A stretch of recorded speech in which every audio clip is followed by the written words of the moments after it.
So hey guys, welcome to my new video. So today we will talk about Laravel ORM. So what is ORM? It means what is ORM concept and how it is used and what concept used inside the ORM. So and what is the ORM full form? So today I will teach you everything about ORM concept.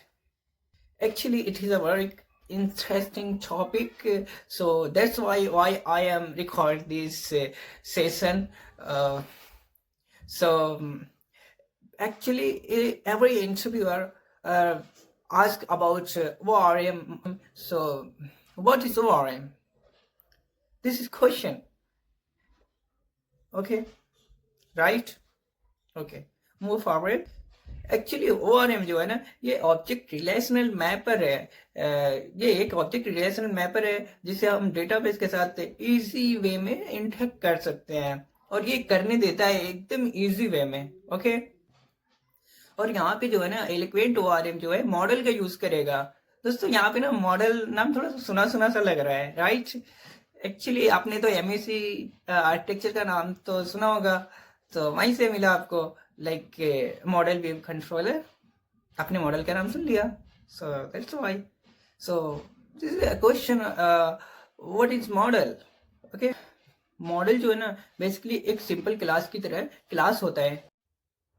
Here is some example of eloquent ORM. Laravel include eloquent and object relational mapper ORM that make it enjoyable to interact with your databases. अभी आपने बताया था आपको। So the next point is, when using Eloquent, each database table has a corresponding model that is used to interact with the table. The third position is in addition to the style record from the database table, Eloquent model allow you to insert, update, and delete record from the table as well. Actually model जो होता है ना, वो एक simple class की तरह class होता है, पर क्वेश्चन ये बनता है कि मॉडल की क्लास जो है ना, वो बेसिकली हम यूज कहाँ पे कर सकते हैं? अगर हमें डेटाबेस के साथ इंटरेक्शन करना होता है तो हम मॉडल का यूज कर सकते हैं, यहीं पे यूज होता है, राइट? जैसे जितने टेबल रहेंगे उतने मॉडल बनेंगे, और ये ऐसा करना कंपलसरी नहीं है, क्योंकि हमारे पास सेकंड ऑप्शन है क्वेरी बिल्डर का। तो अगर हमें मॉडल का यूज नहीं करना तो हम क्वेरी बिल्डर का यूज कर सकते हैं। Moving forward, generating model class. How to generate model class? What is process? So here is some lines we may use given a command to generate a model class. This command line, like PHP artisan make model test model. This command line used to create a model. Now we will open a XAMPP, and here is some extra. I start here FileZilla, stop this, and run the Apache and MySQL server. Okay, minimize this and open VS Studio Code, and then open a command prompt. Okay, inside the command prompt, run there command line PHP artisan make model, model, table name what I can write, test model. uh, okay, press enter. It's working. Okay, model has been created successfully. You can see there, you can go app inside the model, and then you can see there test model.php. Okay, it's created, test model create हो गया। अब हम base code में आते हैं, and then आपको दिखाते हैं, ये आ गया हमारा app, inside the app, inside the model. Okay, you can see there test model dot php, it's created. Okay, done. चलो, मूविंग फॉरवर्ड, हमने तो मॉडल बना लिया। अगर हमने मॉडल के साथ साथ सीडर बनाना है तो मैं क्या करूँगा, उसके लिए मैं दोबारा टर्मिनल में आऊँगा और यहाँ पे कुछ कमांड लाइन रन करूँगा, जैसे कि php artisan मेक मॉडल, और यहाँ पे टेबल का नाम हम ले लेंगे वाई की मॉडल। ओके, उसके बाद लगाएंगे हाइफन हाइफन सीड। इतना करने के बाद हम इंटर को प्रेस कर देंगे। इंटर प्रेस करने के बाद हमें ये सक्सेसफुली क्रिएट करके दे देगा दोनों, जैसे कि यहाँ पे दे दिया मॉडल दे दिया और सीडर, ये दोनों की दोनों ही एक साथ क्रिएट कर दिया इस कमांड लाइन के थ्रू। अब इसके बाद हम क्या करेंगे, इसके बाद हम जाएंगे दोबारा से अपने VS कोड में देखेंगे, ये देखिए YT मॉडल बन गया। हाँ, अब हम क्या करते हैं, सीडर देखते हैं, going to database and then open a migration folder and then cders. You can see there cders YT model. Okay, it's created. है ना? Okay, it's working. अगर हमें मॉडल के साथ साथ कंट्रोलर भी रन कराना है तो उसकी कमांड लाइन क्या होगी? हाँ, ये भी क्वेश्चन है। तो उसकी कमांड लाइन के लिए हम जाएंगे अपने टर्मिनल में।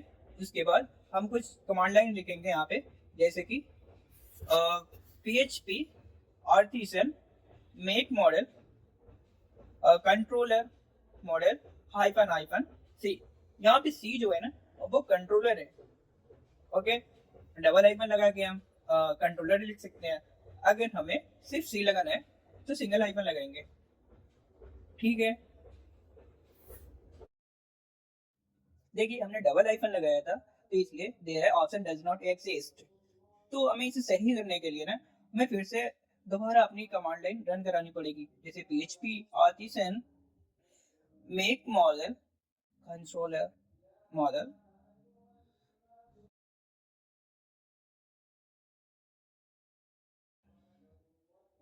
Sorry hyphen C. Only one hyphen लगा के सी लगाएंगे ना जब हमारा सक्सेसफुली क्रिएट हो जाएगा। ये देखिए मॉडल क्रिएट हो गया सिंगल हाइफन सी लगाने से, और यहाँ पे डबल हाइफन सी लगाया था तो डज नॉट एग्जिस्ट आया था, है ना?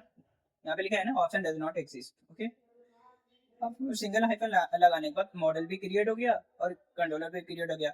Actually both are created in a same time. Okay, अब दोबारा रन करते हैं php artisan make colon model controller. Sorry ये सेम टेबल नेम है ना तो हमें एरर दे देगा। अभी देखते हैं डबल हाइफन कंट्रोलर, देखिए दिया ना एरर मॉडल ऑलरेडी एग्जिस्ट, यानी कि हमने इस नाम से ना कंट्रोलर मॉडल नाम से ना ऑलरेडी हमने बना रखा था, इसलिए ये दोबारा से एग्जिस्ट नहीं करता है सेम नेम से बनाने के लिए। तो इसके लिए ना हमें टेबल नेम चेंज करना पड़ेगा। तो चलिए दोबारा एडिशन कमांड रन करते हैं देखते हैं क्या होता है। तो दोबारा हम रन करते हैं php artisan make model। so what can I write table name means sorry controller नहीं रहेगा,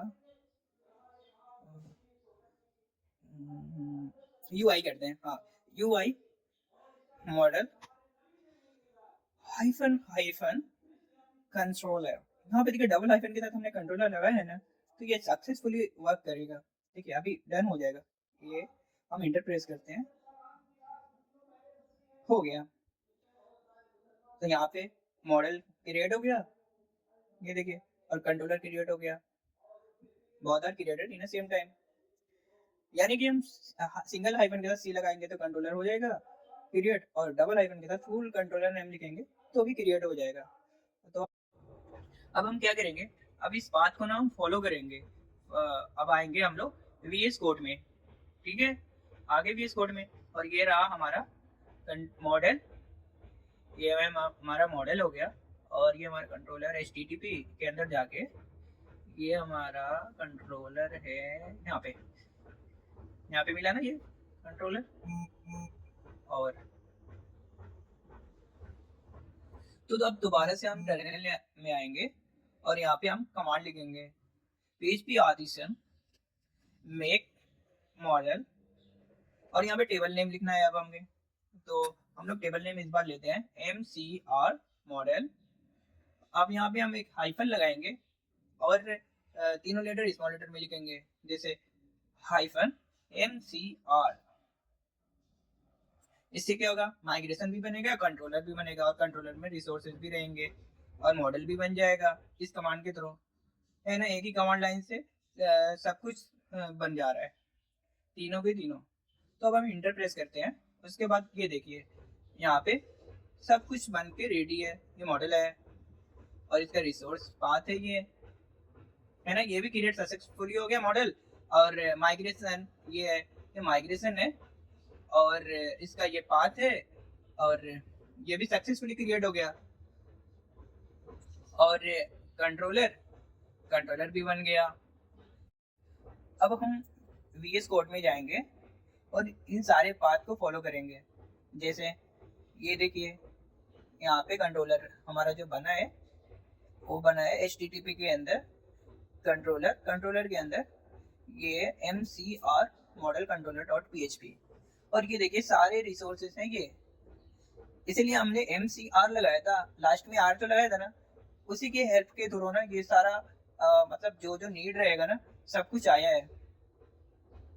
इंडेक्स है, create, store, show, update, destroy it means delete, है ना। इसमें कमेंट भी दिए हैं और मॉडल को एक्सटेंड भी कर दिया है, हाँ, everything possible.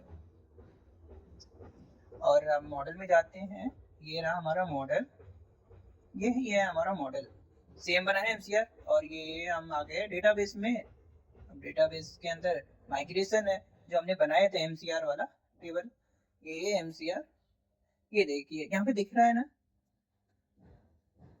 MCR model table .php, हाँ यही हमने क्रिएट किया है। और यहाँ पे दो इनबिल्ट फंक्शन दे दिया है, एक $टेबल ID है, एक $टेबल टाइम स्टैम्प है। सो $ID जो है ना, $टेबल ID जो है ये ऑटो इंक्रीमेंट है। और यहाँ पे हमें टाइम स्टैम्प के थ्रू दो इनबिल्ट फीचर मिलता है, one is created at and one is updated at. ये दोनों फीचर इनबिल्ट है, मीन्स की टाइम स्टैम्प लिखते हैं और दोनों रहता है, क्योंकि टाइम स्टैम्प इनबिल्ट है, ये लारावेल के थ्रू मिलता है हमें। और अब हम जाते हैं डेटाबेस में, आपको दिखाते हैं। ये देखिए हमारा डेटाबेस खुला और यहाँ पे मेन फाइल हमने बनाया था स्टूडेंट पुराना टेबल, वहाँ पे हम दिखाते हैं आपको क्रिएटेड एड और अपडेटेड एड, ये दोनों इनबिल्ट वाले। तो हम स्ट्रक्चर में देखते हैं, ये खुल जाए यार, थोड़ा सा स्लो चल रहा है एक्चुअली। ये देखिए ये क्रिएटेड एड हो गया और ये सेकेंड वाला है अपडेटेड एड। और आईडी है जो ऑटो इंक्रीमेंट है कि नहीं, यहाँ पे देखो लिखा है, और ये अपडेटेड एड है टाइम। अब हम चलते हैं अपने मॉडल में, ये हमारा मॉडल MCR मॉडल। ये MCR मॉडल जो नाम है ना, ये एक्सटेंड करता है मॉडल को, ओके। ये इनहेरिट करता है, मतलब बोला जाता है इनहेरिट करता है। अगर हमें प्राइमरी की चेंज करना है मॉडल में तो हम क्या कर सकते हैं, उसके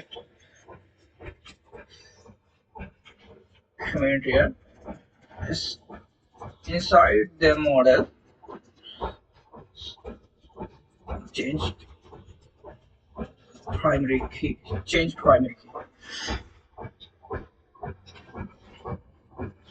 तो इसके लिए हम क्या करेंगे, एक प्रोटेक्टेड वेरिएबल लेंगे। तो प्रोटेक्टेड ये वेरिएबल हो गया हमारा। अब डॉल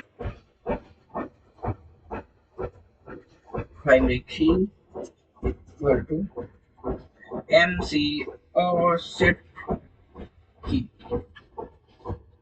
ये हो गया हमारा सेट है, ये हमारा सेट हो गया। यहाँ पर प्रोटेक्टेड वेरिएबल डिक्लेयर करना है तो हमने कर दिया, प्रोटेक्टेड वेरिएबल डिक्लेयर हो गया। ये प्रोटेक्टेड प्राइमरी वेरिएबल है। मानो तो ऐसा है कि टेबल के अंदर जो प्राइमरी की है क्या इसका डेटा टाइप स्ट्रिंग है, तो हमें क्या करना पड़ेगा,